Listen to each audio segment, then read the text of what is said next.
Dans le contexte de la mise en œuvre du projet de Centre d'excellence africain, l'Université Gaston Berger a bénéficié d'une subvention d'un montant global de 8 millions de dollars accordée au gouvernement du Sénégal par l'IDEA pour le projet de Centre d'excellence en mathématiques, informatique et TIC, CAMETIC. Le projet CAMETIC est né dans un contexte où des enseignants de l'UFR Sciences appliquées aux technologies, qui est une UFR qui est à l'Université Gaston Berger de Saint-Louis, ont décidé de mettre en avant tout ce qui est enseignement par rapport aux sciences, aux nouvelles technologies de l'information et de la communication.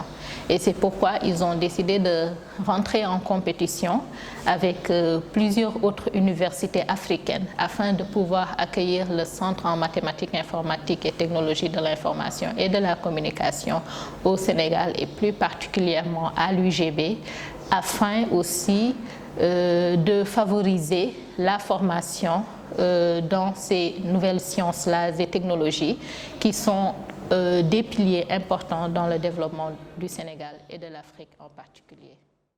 Le CAMETIC est aujourd'hui, depuis 2020, dans une lancée visant à impacter les activités du monde socio-économique en leur apportant une valeur ajoutée sur le plan des applications, de la recherche et des nouvelles technologies pour une meilleure productivité. À l'enseignement, le CAMETIC, qui d'abord est un projet qui est né depuis 2014, a beaucoup apporté à l'Université Gaston Berger de Saint-Louis, mais également aux autres universités établies au Sénégal dans la sous-région, ainsi qu'aux entreprises qui sont spécialisées dans le domaine des sciences et des nouvelles technologies, notamment dans le renforcement de capacités. Le CAMETIC aussi, sur le plan de la recherche, a accompagné beaucoup d'enseignants-chercheurs et d'étudiants doctorants afin de pouvoir participer à des manifestations internationales. Dans le domaine de la publication également, il a attribué beaucoup de bourses de recherche aux étudiants qui sont notamment à l'UFR SAT pour qu'ils puissent faire leur doctorat dans des projets de recherche qui sont en général sélectionnés par le centre. CAMETIC nous avait pris comme doctorant et nous avait financé, parce que moi je suis actuellement en fin de thèse, en troisième année. Voilà, et le centre nous a financé pour notre thèse, donc c'était des bourses mensuelles, quoi. Donc chaque mois, ils nous versaient donc, voilà, une somme qui nous permettait de pouvoir tout simplement, voilà, comment dirais-je, qui nous permet de pouvoir rouler, quoi, durant le mois, dans le cadre de notre recherche, de pouvoir faire nos recherches, de pouvoir également, voilà, avoir des frais de transport pour des déplacements, etc. Mais également le CAMETIC nous finançait pour des mobilités de recherche. Donc si nous avons des publications qu'on a à réaliser, on allait tout simplement soumettre une demande de mobilité et à l'issue de cela, il nous octroie un financement qui nous permettait de pouvoir se déplacer à l'extérieur pour aller présenter nos travaux de recherche. Voilà, donc c'est comme ça un peu que ça se passe. La bourse, c'était une soumission. Donc, c'est l'appel à candidature dans un projet dénommé Siemens, donc le projet de système d'information médicale national pour le Sénégal. Donc, c'est un projet dans lequel je travaillais depuis mon master. Voilà, et puis, après mon M2, voilà, j'ai vu que les responsables du projet ont soumis un sujet de thèse dans le cadre du projet. Donc, moi aussi, voilà, j'ai déposé pour pouvoir continuer mes travaux, quoi. Le centre a comme mission la contribution au développement des sciences, des technologies, des sciences de l'ingénieur et des mathématiques, la professionnalisation de la formation orientée vers le marché de l'emploi, l'orientation de la recherche vers les secteurs productifs et le transfert des technologies au Sénégal.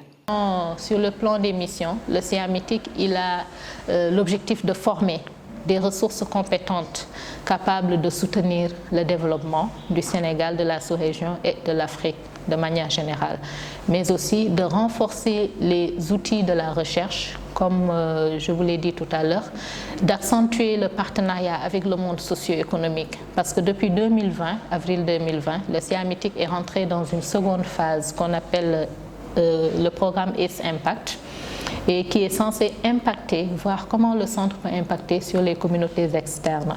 Maintenant, nous ne mettons plus l'accent seulement sur la formation et la recherche des ressources de l'université et des universités partenaires, mais nous mettons notamment l'accent sur la formation des ressources qui sont au niveau des entreprises, dans le tissu socio-économique, pour qu'elles soient assez compétitives. Je vous l'ai dit, la compétitivité est un indicateur assez important dans le développement. Et l'idée, c'est que, au lieu que tout le temps les entreprises soient obligées de faire appel à des experts qui nous viennent d'ailleurs, que le CA-MITIC puisse former des ressources ici en Afrique en corrélation du moins avec les réalités de notre milieu, des ressources assez compétentes capables d'accompagner le développement des différents secteurs prioritaires. Nous pouvons citer l'agriculture, la santé, l'industrie, la sécurité, etc. Depuis son implantation, beaucoup de projets ont été réalisés et d'autres sont en cours. Le centre a mis en place beaucoup de projets. Je vais juste citer quelques exemples. Il y a l'exemple du projet Siemens qui a été mis en place avec l'hôpital régional de Saint-Louis. L'idée, c'est de créer un dossier. Je disais l'idée, c'était plutôt parce que le projet a démarré depuis fort longtemps. Donc l'idée, c'était d'aider l'hôpital de Saint-Louis à faire face à cette masse de données et de voir comment numériser sa gestion administrative et notamment de mettre en place un dossier patient pour faire le suivi personnalisé des patients, qu'il n'y ait plus de perte de données, mais aussi que l'hôpital puisse être assez performante sur le plan des nouvelles technologies de l'information et de la communication. Et ce modèle-là est en train d'être généralisé à l'échelle nationale. Le CA-MITIC, comme vous le savez, appartient ou est carrément dépendant de l'UFRSAT. Et tout le monde connaît Campusen. Donc Campusen, ce logiciel-là, il a été développé au niveau de l'UFR Sciences appliquées aux technologies. Et c'est actuellement ce logiciel que le gouvernement du Sénégal utilise pour tout ce qui est orientation des nouveaux bacheliers, du moins. D'autres projets aussi, il y a le projet Saint-Louis numérique 2025 qui n'a pas encore démarré, faute de bailleurs, de partenaires, mais qui vise vraiment à créer un espace numérique au niveau de Saint-Louis afin de proposer des services dans tous les secteurs de la vie économique de la région en rapport avec le numérique pour faciliter les échanges. Espérons que tous ces projets en cours verront le jour pour le bien de tous.